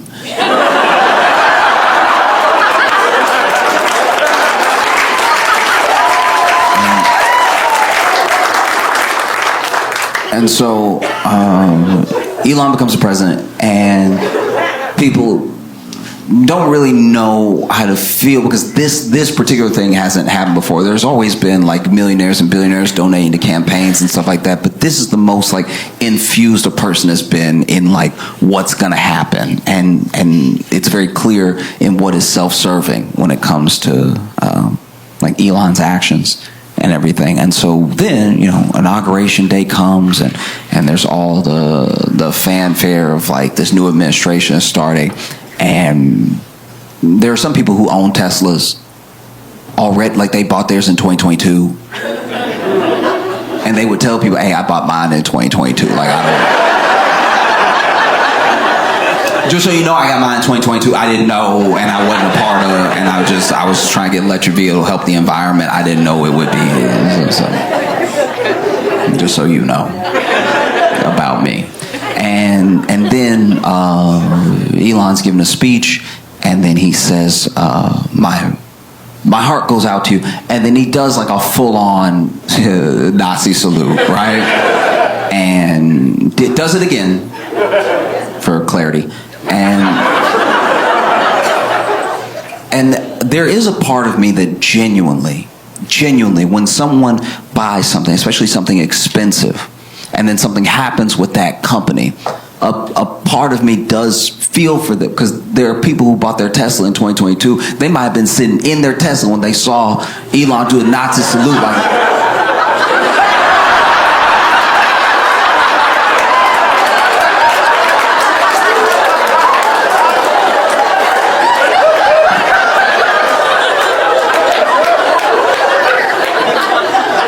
and now you sitting here, you gotta lease this car. I don't know if y'all saw, but Trump released the JFK files, or at least is starting to release the JFK files, and yeah,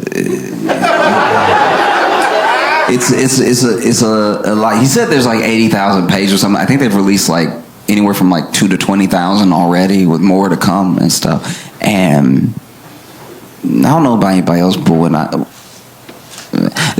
it comes to JFK and the conspiracies around his death, those were like some of the first moments that you saw, for at least a wide population of Americans, trust in government and its agencies break. A trust that they've never got back since, where like whole government agencies don't have the trust of the people, because up until then, you know, maybe they classified things, maybe they told the public lies or whatever, but they were things that people felt like they could at least get on with life believing. You know, JFK was the first thing for a lot of people that spawned the real like tinfoil hat stuff, what aren't they telling us sort of thing. And so you would see something like this big release of the files, you know, 20,000 with like 60,000 more to come. And it's kind of crazy that everyone sees that and they're like, nah, I'm good. 80,000 pages? I don't think JFK cares that much. That's 80,000 pages. Game of Thrones isn't 80,000 pages. 80,000 pages is insane.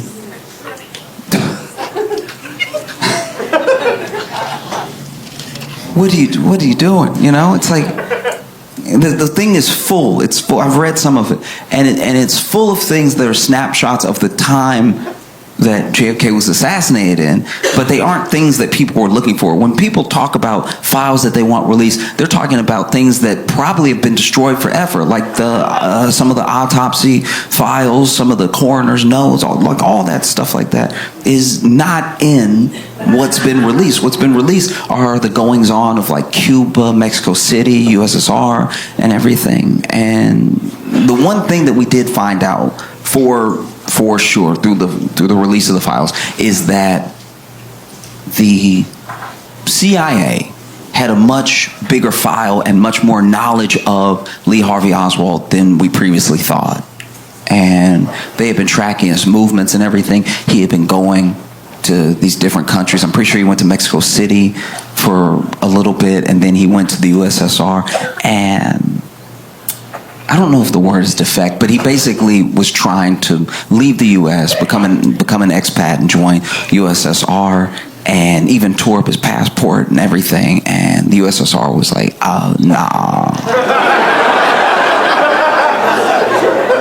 nah, we good. That's crazy to me. That's someone, you have a CIA file on you, and you're trying to move to the USSR, and they are like, you giving off some bad vibes. Like, I don't know what it is, but you creeping everybody out. Like, you stare too much, dog. Like, what are you looking at when you're looking over here? It's unsettling. Just take that somewhere else. And so then he came back somehow. Didn't seem like he had a problem coming back, even though he tore up his passport. And then commits the assassination, and then Jack Ruby kills Lee Harvey Oswald. And there were so many people who thought that Jack Ruby's mob ties meant that he was sort of there to close up loose end, that maybe the mob did it. And even now there are people that say, oh no, the mob did it, Cuba did it, the Soviets did it. I think that when you're going through all these pages and you're reading this stuff that we're learning about how much the CIA and the FBI actually knew and didn't do anything, it doesn't really surprise me. It doesn't do much for me in the way of a revelation. And it's probably just because, because I'm black. As a black guy, I'm not going to sit here and be like, not the CIA.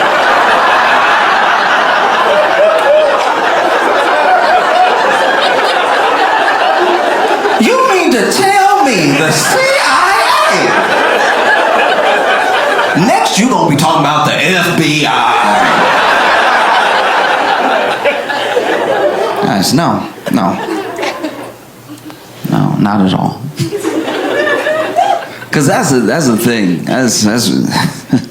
That's what trips me up too, is all these pages are getting released. There are things that were released during Trump's first administration that were redacted pretty heavily, and then they've been re-released, not redacted, right? Or just one line redacted. So much so that there are people that are actually mad at Trump because they're like, some of that stuff, some of those people are still alive. What are you doing? You know what I mean? And so then, you'll have like one little line that's redacted, and you'll have someone obsess over that specific line because it's not finding the truth for them. It's about keeping the conspiracy going, because you'll even see they uploaded it to the archives. You can check it out in the archives right now. They uploaded everything they've uploaded so far. In my opinion, they've done pretty badly. I think they just had a scanner and they were like, he said today, so...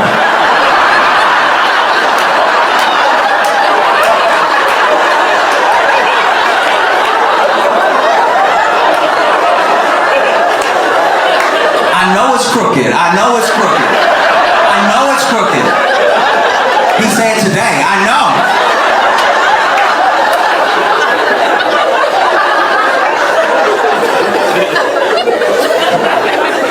Some of this, honestly, I looked at some of the files, some of the handwriting in some of the notes, whether it's written by a CIA agent or like some some politicians, some of the notes in there are so bad. Like the handwriting is so bad. I'm like, he did it. Like that's suspicious as hell handwriting.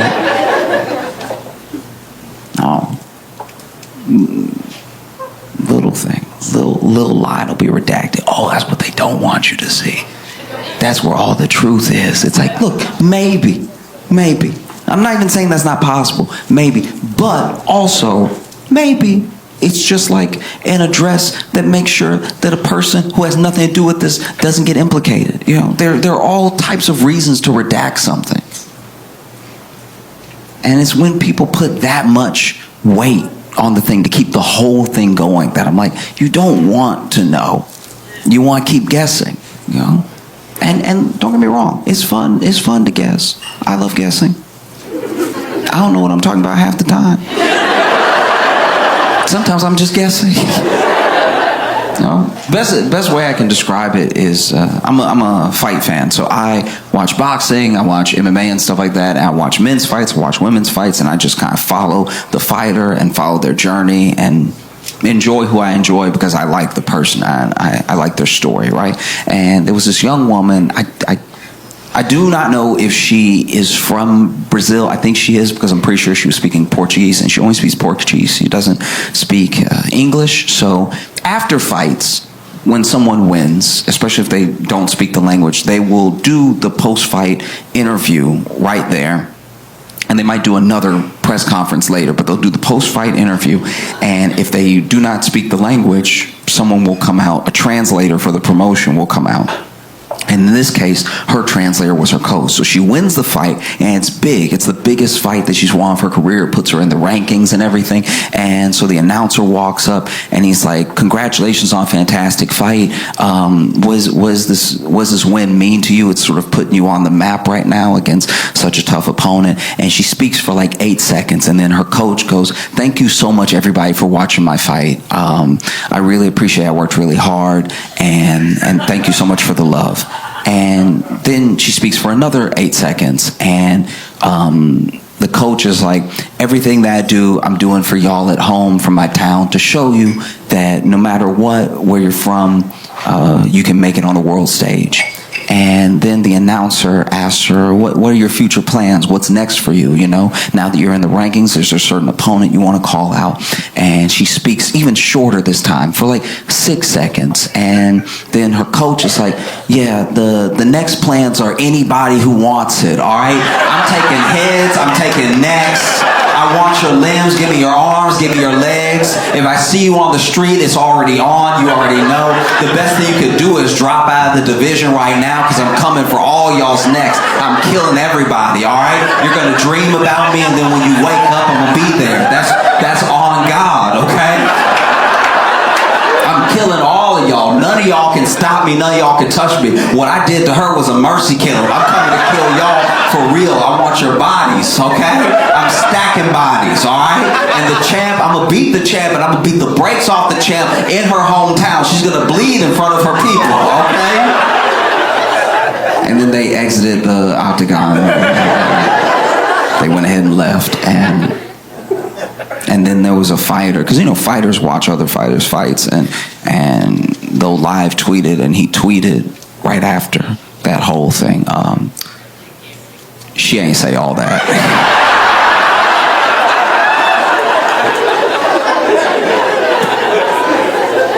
And I'm not gonna lie, that's what those redacted lines feel like to me sometimes, where I'm just like, yeah, look, maybe the whole truth is in the one sentence, but maybe it's in the 80,000 pages that nobody feels like reading.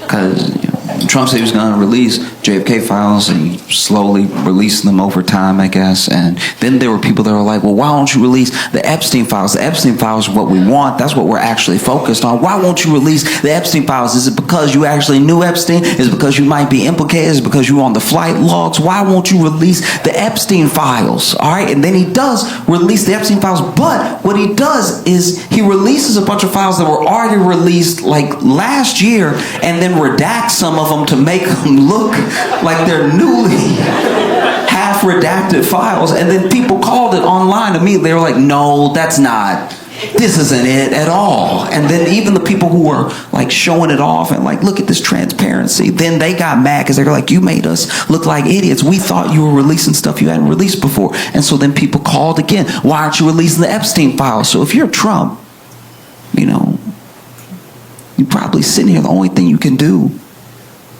is release the Epstein files and hope it's 100,000 pages.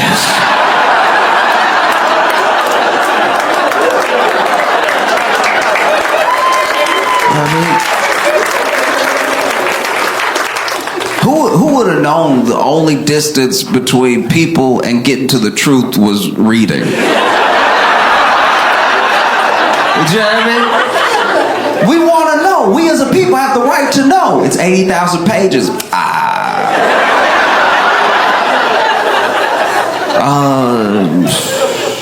I'm gonna wait till the movie come out.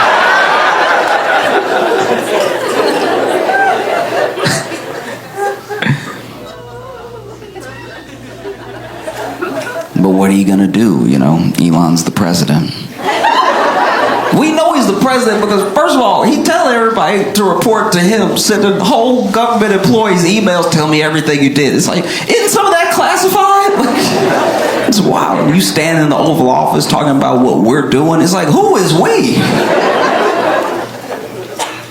Got your son in there. That's how you could tell Trump not the president.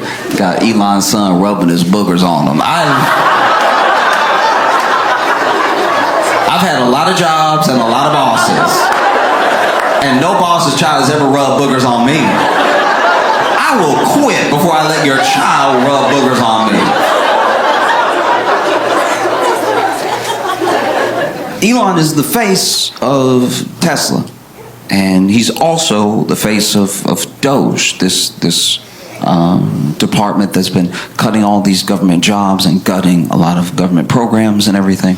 And I've talked to a lot of people, a lot of people across the political spectrum about Doge, about their actions, and from the time it started to present, right? So some people are like, oh yeah, it's a little bit much now that we're very much on its side. There are some people that still don't see a problem. There's some people that hate it from the very beginning. But one thing that I have not come across, and I only speak for myself, I'm not talking about I can't speak for the entirety of the internet. One thing I've come across is that there is no one who I have come across that says that there's no waste in the government and that they don't want to get to the bottom of what can be saved or what can be put to better use somewhere else. I think that's what generally everybody would want. If you pay your taxes and then you see where money's being wasted, it's like, oh, we have so many people who need that money in other departments, just move it over to them or give it back to the people, or whatever the thing is. I don't think people inherently are upset about the idea that there's waste in the government. I know people that work in the government, they're like, this is a little waste. And so all of it comes down to what you cut and how you do it. That's it, top to bottom. That's the only thing anybody could really have a problem with, what you cut and how you do it, right? And I'll be vulnerable for a second. I'll admit to you right now, I've worked jobs.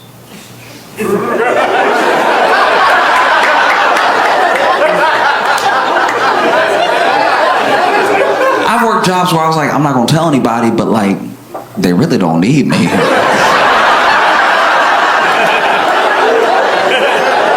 Like, as long as they paying, I'll keep showing up, but like...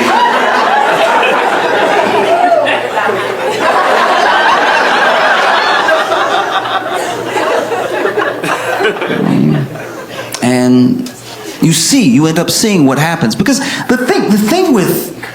Whether it's voters or whether it's like rhetoric around how to handle this stuff, there are people who even now genuinely believe, oh, let's get a business person, let's get someone who's good at business in government so they can run the government as efficiently as they run their business, right? And the problem there is that is that, like, let's say Amazon, a good example is, like, let's say Amazon makes a mistake, and they make a mistake that all of us, everyone here, can acknowledge and see as a mistake. And so as a mistake, their stock drops because they lose some of the faith from their shareholders. Now, we see that drop in the stock, and maybe the mistake they make is they announce that all the cars from now on gonna have 3 wheels. Like, oh, we're gonna save so much money on tires. And we're like, no, you're gonna flip over, okay? And so then you see the stock start to dip because of that lack of confidence. And then for you as a potential investor, even a retail investor, that dip in the stock is an opportunity. You can buy in now. You can buy into that dip, and then when it goes back up, because they realize that 4 is probably best, that you can ride that wave on up. Fair enough. When you crash out a business, when you make mistakes in business, when you run a poor business, you can always start another business. The people who we even look up to as these beacons of industry were all people at some point who had a failed business, right? But the government is not a business, because if you crash out the government, if you make the same mistakes with the government, you don't have a country. And you can't just be like, no, we're going to start new America. You know, I used to have like a lemonade stand America, and that one didn't really work out, so I started like a tire shop America, and that still really wasn't it. So then I started this hedge fund America, and now we're cooking. It does not work that way. And you saw what happened. You saw Elon run the government because he's the president. You saw Elon run the government the way he ran his business. When Elon took over Twitter, right? He comes into Twitter and he immediately starts firing everybody because he's like, you're waste, you're redundant, I don't know what you do, I don't know what that is, you're fired, you're fired, you're fired. And then a couple days after he took over, remember that brief period where he was like, how do you turn it on?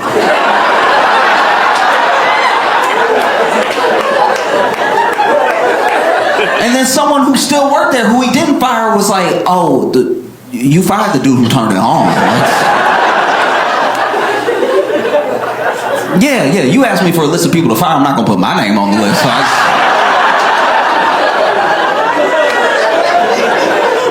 and so you see, you end up seeing Elon firing people and then trying to like hire them back real quick and trying to like smooth over the things that he broke that didn't need breaking, you know?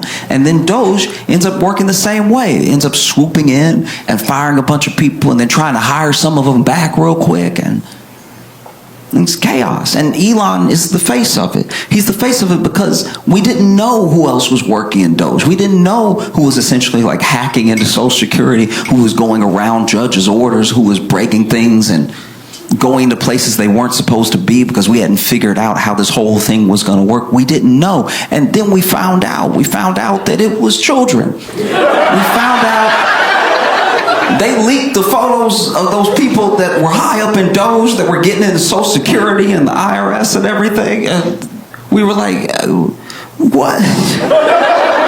Fresh out of school, I saw one kid's picture who was like high up in Doge doing all the breaking in and stuff. And I was like, Peter Parker?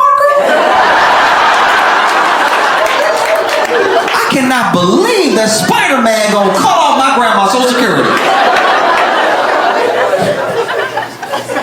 So I don't think anyone saying like there's no waste, but it's what you cut and how you cut it. You know,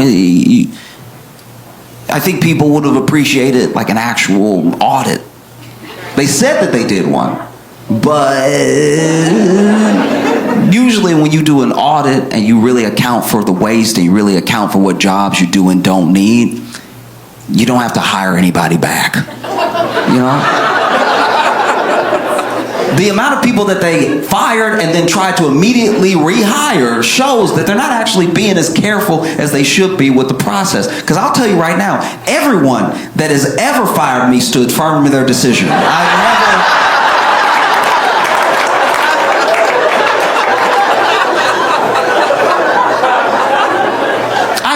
I've never been fired and then somebody ran out after me. Hold on. That's my bad. I was wild. Yeah, I was try and look good in front of the other employees. You come on back in here. That has never happened. Anyone who has ever fired me has never called me again. But then Elon is the face of it. People don't know what to do. They don't know what to do to express their anger and their disappointment, their frustration about this unelected person gutting these government programs. And you see where people, it's not just like a one-sided thing. It's not just like a liberal thing. You know, there are people who are like, I voted for Trump. I believe in what Doge is doing, but then I'm told that I'm being cut because of bad performance, even though I'm holding right here a performance review for like a month before the election where they said that I was doing great, you know. And so then people across the political spectrum are going to the town halls and they're complaining to the representatives, and the representatives, they're not really hearing them out. They're not really backing them up. So there's even more frustration, and it's bubbling up, and it's bubbling up. And he's the face of two things. He's the face of Doge, and he's the face of Tesla. And so then people go to the Tesla dealership, and he's not there. But people go to the Tesla dealership and they start protesting at the Tesla dealership, and then the stock starts tanking because there are people that are like, being attached to this right now is not a good look, you know? And then people start vandalizing Teslas, start putting swastikas on the Teslas and stuff like that. And then there are people who, you know, bought a Tesla in 2022. They're like, guys, I didn't know. I had no idea. And almost immediately, it felt like almost immediately Trump came to his defense, right? Trump invited Elon to the White House. I mean, he already got an office there because it's his White House. He's the boss. He's the president. But Trump told Elon, hey, bring a bunch of Teslas, park them out front of the White House. We'll do a dealership commercial.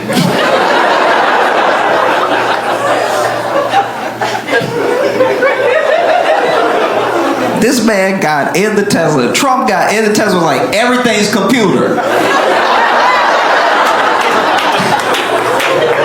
Which is not wrong.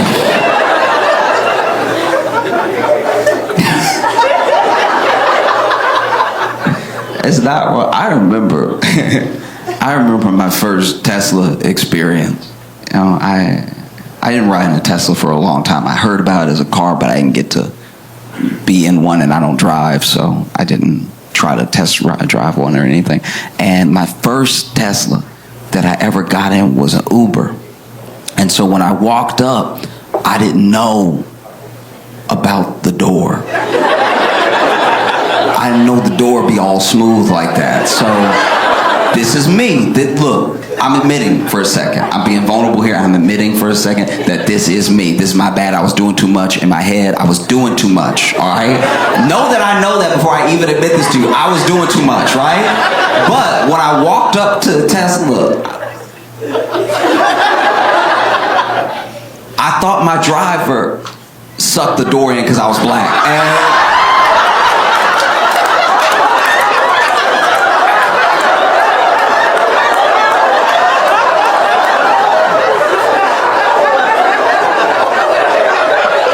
And I was standing there like, never in all my days have I seen this type of racism.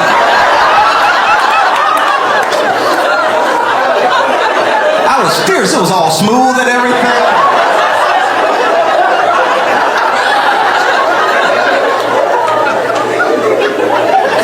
And so finally, driver noticed I'm not getting in the car, so he rolled down the window. I lean over all indignant like...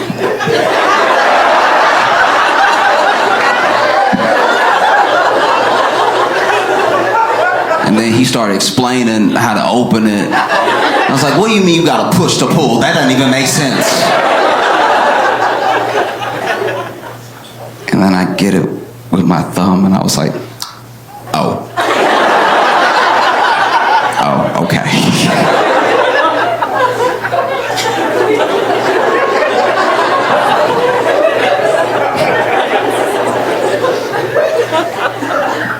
Got in the Uber, we took off. And this is the thing with the gig economy jobs, right? Is that, how do I put this? There's a social contract we have not written yet on like how much this is like your property versus my time versus our experience, right? And so when I get in an Uber, I'm very respectful of the fact that this person's car. This isn't my car, right? I'm not renting it so it can be my car for a little while. And we're sharing this time together, but it is my time that I'm paying for, so that's what makes me the customer, you know? So I try to not make any waves. I get in an Uber and I'm just like whatever they need to do. Sometimes there are people who start driving Uber very, very early, so they're tired, and so they got to blast themselves with cold air. They have to have their window down, and I'm like, I'd rather that than us die warm, you know?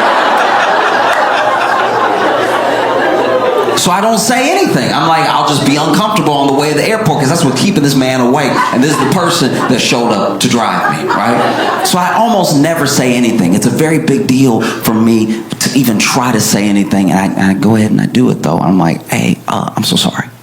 I'm not like, I usually don't do this or anything. But, you know, I leaned over to him and I was like, hey, I'm so sorry. But could you please, like, touch the wheel, like.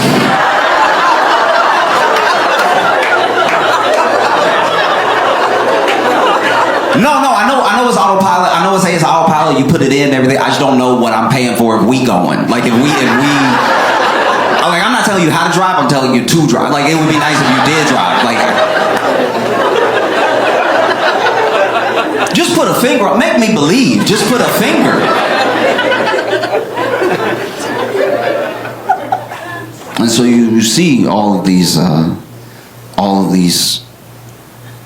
attacks on Tesla increasing, and the stock price dips and dips and dips, and it goes up a little bit. Every once in a while it goes up because there's some people who don't care about any of this at all, and they see it as an opportunity to buy low, and so it'll go up a little bit, maybe like 3-4% here, and then it drops a little bit more, and it's down from its high by a lot. And you've even seen people like in the Trump administration come out and say, hey, if you vandalize a Tesla, we're treating it as domestic terrorism. We're coming for you if you touch a Tesla, right? And it's just baffling because everything that Trump is doing for Elon and everything that his administration is doing for Tesla is exactly what they were supposed to do for the voters. You know what I mean? Like Trump saw that his boy was having a little dip, was like a little bit more broke than he was the day before. He was like, let me help you out. You know what I mean? That felt like a campaign promise that I thought he made to everybody, but apparently he was just talking to 3 people. And even going after people who vandalize a Tesla as domestic terrorism. Like, when do we ever talk about domestic terrorism? You know how much domestic terrorism we have? It's a lot. And then you see Elon go on the news, and genuinely he seems like really upset, like genuinely hurt. And I think it's because, you know, look, he's still the richest man in the world, but he used to be the richest man in the world by a larger margin. Like, he has lost billions and billions and billions of dollars, right? And you know, he's so affected by it. And I think that maybe he's so affected by it because when these things are such a part of your life, they do become your identity. Maybe being the richest man in the world, maybe being seen as this, like, you know, this business guru, this scientific mind, all that stuff crumbles away when the people are not with you, when the people can't stand you, when you've angered them, when they don't want to have anything to do with you, you know. And he sees the destruction, he sees the people turning on him, and he seems genuinely upset. And I don't think his feelings are hurt because some people are mad at him. He's never going to meet these people. I think that when you attach so much of your self-worth to this money and this status, this influence and this power, even the prospect of losing it can rattle you deep down, right, to your core as a person. And it looks like he's about to cry on the news when he's talking about, I don't know what I did to deserve this. It's like... And look, I'm glad he said that to a camera by himself and not like to a veteran's face. Like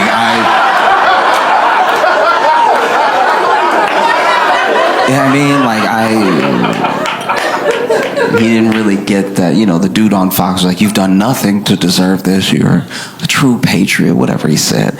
And, you know, I was sitting here watching Elon get genuinely sad. And I was like, oh, my heart goes out to you.